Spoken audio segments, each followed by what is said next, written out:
If you're in your 20s, you keep pretending you are fine, but deep down you are terrified of wasting your life, then stop scrolling because I need you to hear this. I'm 25, I lost both my parents young. I had to build everything with no safety, no backup plan, and no one coming to save me. That meant my career, my money, my confidence, this channel, myself, all of it the hard way. And after living that, it taught me this: your 20s will either become the decade you build yourself or the decade you spend your 30s recovering from. So, in the next 7 minutes, I'll give you the 5 important lessons that could save you years of confusion, regret, and becoming someone you don't even recognize. And lesson 4 is the one that I ignored the longest, and it costed me years of my life. Lesson 1: The Silence Test. Silence has a way of showing you everything you've been avoiding.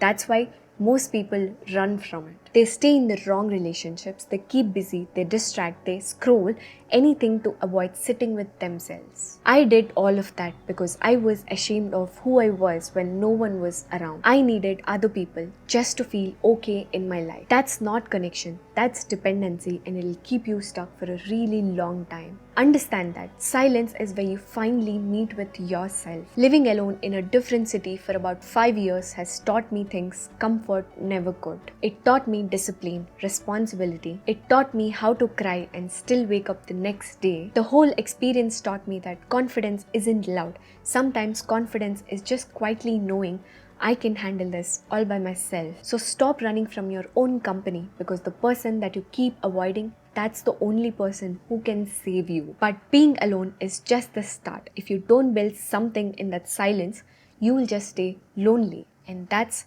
lesson 2. Lesson 2: Proof of life. Once you learn how to sit with yourself, you need something that makes you trust yourself, which is build something that belongs to you. Not your parents, not your friends, not your partner. You. When I was studying first year of my degree, my professor told me something I never forgot. Always build something that no one can take away from you. Back then, I didn't understand it much. I had nothing that made me trust myself.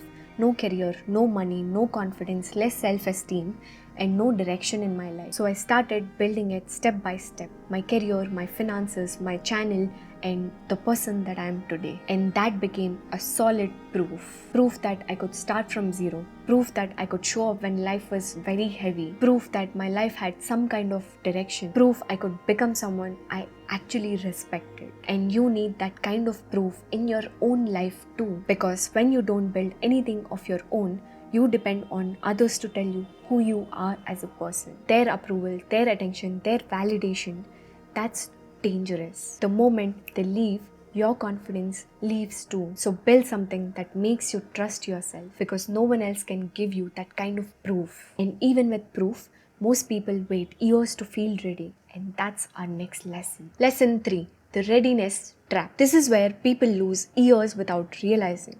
They don't just quit. They wait. They'll keep telling to themselves, I'll start when I'm confident. I'll start when I have money. I'll start when I know what I'm doing. And then years just pass. Trust me, you will never feel ready. And that's the truth. Confidence only comes through actions. You don't learn swimming just by standing outside the pool, right? You get in the water. I also did the same when I started this YouTube channel 3 years ago.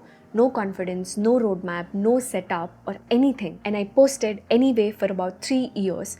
And the channel slowly grew to 17k. I still feel scared and not fully ready before every upload. But I learned this in the past 3 years. Fear doesn't mean stop. It means move with it. First, focus on making it exist.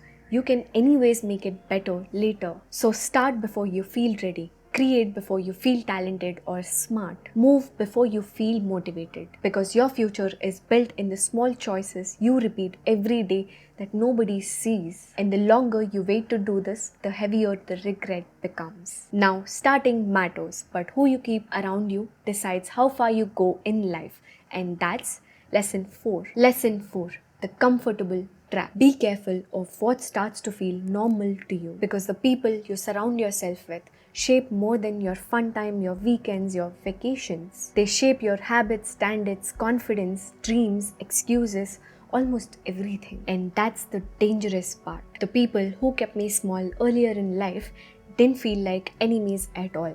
They felt like home, comfortable, familiar, and exciting. And I confused that for years with belong. It genuinely cost me years because I didn't know how to leave what felt familiar and comfortable. So it is important for you to surround yourself with right kind of people. People who make growth feel normal. People who encourage you. People who tell you the truth and support your ambition. Celebrate when you change, respect you, and not disappear when life gets heavy. Honestly, you don't need many people in life. You need right people, because your circle either helps you become who you're meant to be or teaches you to stay smaller and submissive. And once you understand that, you realize something even deeper. The people around you matter, but they can't do your inner work for you. And that's the next important lesson. Lesson 5. The real reason you are stuck. You're not stuck because you're lazy. You are stuck because you keep trying to outrun what you feel. You call it procrastination, but it's fear. You call it laziness, but it's just overwhelm. You call it overthinking, but it's just unprocessed pain. I spent years not knowing why I kept sabotaging myself. Later, I realized it wasn't weakness, it was my emotions I never learned to face. So I found outlets to manage these emotions over the years. Therapy, journaling, moving my body, talking to someone I really trust. Because without them, I would have drowned in my own thoughts. This isn't just me. This happens to anyone who ignores their emotions. That's why you need these outlets. Journaling about your day, a walk, an honest conversation, professional help, anything that gives you that space to feel. You can even start with these 3 questions. What am I feeling? What am I avoiding? And what do I do next with this? That's it. Don't aim for perfect answers. Just try to be honest with yourself, because the version of you avoiding your emotions is also avoiding your future, and not many people get this or understand this. So here's the ultimate truth. Your 20s aren't about perfection. They are about foundation, habits, discipline, self-respect, and keep going when life feels unfair. I didn't have parents to guide me or didn't have a clear roadmap. I figured out adulthood, grieving, building, and pretending I was okay. That adversity became my teacher. It is very important for you to understand that nobody is going to come and build your life for you. If you have time, use it. If you have dreams, go for it.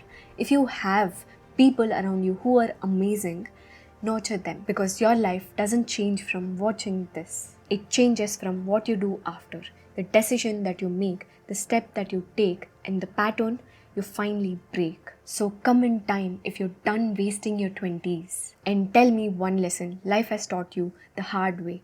I would love to learn from you too.